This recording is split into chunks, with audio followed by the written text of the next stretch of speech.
हम कोई सेवा नहीं करते। इस माँ का दर्द इतना ज्यादा है कि बयां करते हमें खुद औलाद शब्द से नफरत हो जाएगी, इंसानियत शर्मसार हो जाएगी। लेकिन इस बूढ़ी माँ की तकदीर नहीं बदलेगी, क्योंकि उसकी करोड़पति औलाद पैसे के नशे में इस कदर चूर है कि वो भूल गई है कि शायद वो भी कभी बूढ़े होंगे, कभी उन्हें भी औलाद के सहारे की जरूरत होगी। कभी बुजुर्गों की रक्षा के लिए कानून बनते हैं तो कभी उनकी दर्द पर फिल्में।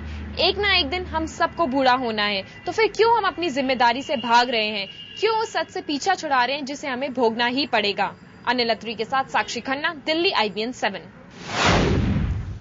और इस खबर पर आप भी अपनी राय हमें भेज सकते हैं हमारी वेबसाइट IBNखबर.com पर। लॉग ऑन करें www.ibnखबर.com। आप अपनी राय हमें भेजें, आपकी राय हम अपने इस कार्यक्रम में शामिल करेंगे।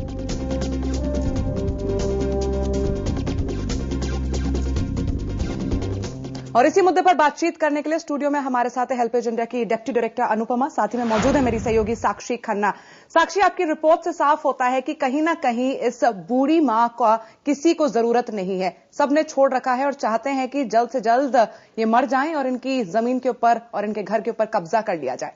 बिल्कुल इप्सिता, जब हम लोग वहाँ पर उनसे मिलने गए थे और उनसे बात करी तो इसमें साफ तौर से देखा जा सकता था कि जो वो बूढ़ी माँ थी उनके साथ कोई भी नहीं था। उनका एक बेटा है, वो भी अभी खुद बहुत ज्यादा बूढ़ा हो चुका है, उनकी भी एज काफी हो चुकी है, तो उनकी देखभाल के लिए वो नहीं। और जबकि उस माँ के काफी बच्चे और भी हैं, 4 बच्चे और हैं जो अभी यहीं दिल्ली में ही पास ही में रहते हैं और उनकी तरफ से किसी तरह की कोई मदद उन्हें नहीं है। हालांकि जब हम उनके बाकी जो बेटे हैं उनसे बात करने के लिए गए तो उनका कहना ये था कि उनके घर के दरवाजे उनके लिए हमेशा खुले हुए हैं और वो खुद अपनी मर्जी से यहाँ से अपने दूसरे बेटे के साथ दूसरे बेटे के घर में रहने गई थी। लेकिन इनकी तरफ से भी कभी भी वो लोग उनको बुलाने के लिए नहीं गए, क्योंकि जो भी इनकी आपस में रही हो। लेकिन देखा जा सकता है कि जो बूढ़ी माँ वहाँ पर आज बेबस है, लाचार है और उनकी मदद के लिए कोई भी नहीं है मौजूद वहाँ पर। बिल्कुल अनुपमा जी, मैं आपसे जानना चाहूंगी, जिस तरीके की आपकी संस्थान है, ऐसे में ये बूढ़ी बुजुर्ग महिला जिसके साथ एक उनका 72 साल का बेटा है, क्या कुछ कर सकती हैं? जी हाँ, इनके लिए एक मेंटेनेंस ऑफ पेरेंट्स एक्ट है जो दिल्ली में लागू है और जिसके लिए 9 ट्राइब्यूनल्स दिल्ली में हैं।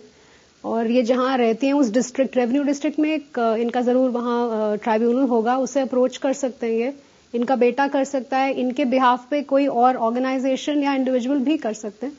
और इनके जो बच्चे, क्योंकि ये खुद अपने आप को पालने में सक्षम नहीं है जी, तो she is eligible for that kind of benefit. लेकिन इनको ट्राइब्यूनल को अप्रोच करना पड़ेगा, एक एप्लीकेशन देनी पड़ेगी। यानी कहीं ना कहीं इनका हक बनता है कि इनके बच्चे इनकी देखभाल करें।